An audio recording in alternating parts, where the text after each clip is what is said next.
It's a shame that not one Democrat member of Congress would join us on this trip despite having weeks of advance notice. It's disappointing, but it's not surprising. In fact, the Democrats have called this a stunt. I would argue it's not a stunt, not what my guess is our witnesses wouldn't call it a stunt. What we've learned today from them, what we've seen last night on the border, but it's disappointing that they're not here. Democrats dismiss the experiences of these real people that we've had a chance to visit with the last 24 hours, people affected by the Biden border crisis, and Democrats seem to believe that solutions can only come from bureaucrats in Washington.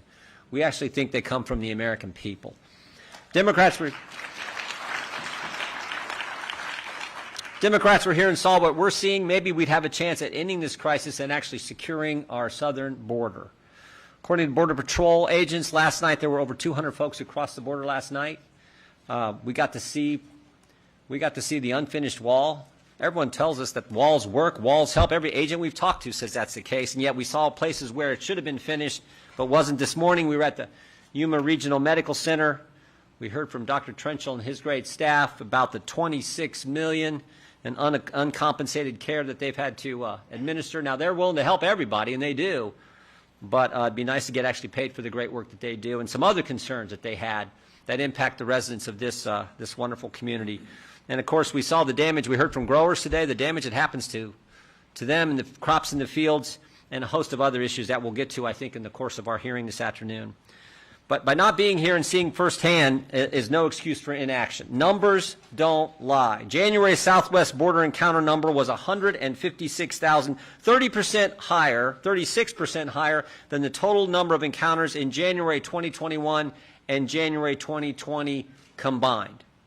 Let me just say that again. The number of encounters this January, last month, were more than a third higher than the last two Januaries of the Trump administration combined. Yet a Biden administration official touted this 156,000 encounter number as the result of, quote, a highly effective border security strategy.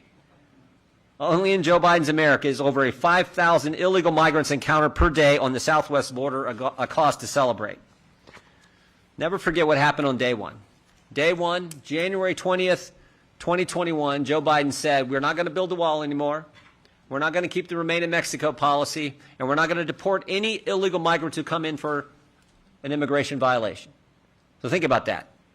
There's no wall to get over. You won't have to wait in Mexico to have your asylum claim evaluated, and you will not get deported. You'll get to go where you want. Well, it's no wonder so many migrants want to come to the greatest country ever.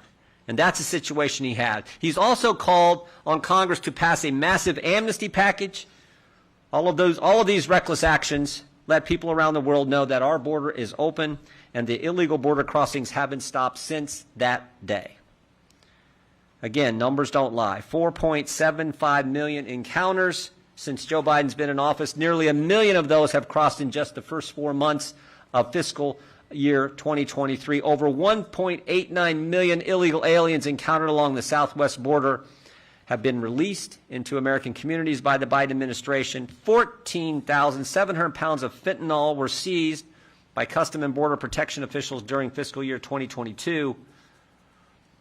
12,500 pounds of fentanyl seized by Customs and Border officials just in the first 4 months of this fiscal year. Americans are dying as a direct result of President Biden's open border policies. It's a shame that the Democrats did not join us today in Yuma.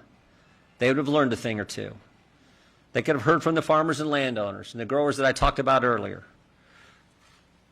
They would have seen how overrun the hospital is with illegal migrants and the cost to our health care institution here in Yuma. They would have heard directly from the people here in Yuma who live President Biden's border crisis each and every day. Instead, they've accused us of political grandstanding because we're here trying to hear from real people outside of Washington, D.C. Why don't Democrats want to hear from local law enforcement? Why don't Democrats want to talk to hospital administrators? Why can't Democrats be bothered to hear how fentanyl continues to kill tens of thousands of people in communities all across this great country? I think we know why. It's because Democrats' open border policies caused this crisis, and rather than choosing to do anything to fix it, they want to call it a stunt, and they want to play political games.